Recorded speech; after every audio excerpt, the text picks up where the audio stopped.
যুবকদেরকে বলতেছি একটু, যখন যুবক সেজদায় যায় আল্লাহ ফেরেশতাদেরকে ডাইকা বলে উনজুর ইলা হাদা শাব, এই যুবকের দিকে তাকা কি করে, জাআলা আজলাহু ওয়া মাজালাহু লি আজলিক, সবকিছু বিসর্জন দিয়ে তোমার কুদরতি পায়ে মাথা ঠেকায়া দিছে।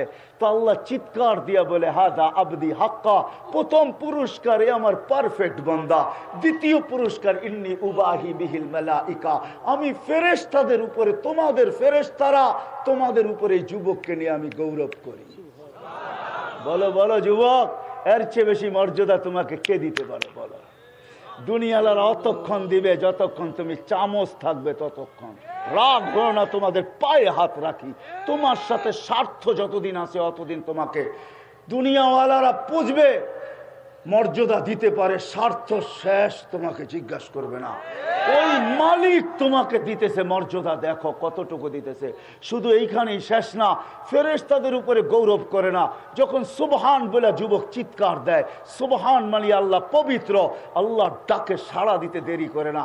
আল্লাহ বলে সাব্বাহতানি, যুবক তুই আমাকে পবিত্র বলবি আর তুই অপবিত্র থাকবি, এটা হইতে পারে না। সাব্বাহতুক, তোর গুনাহ মাফ।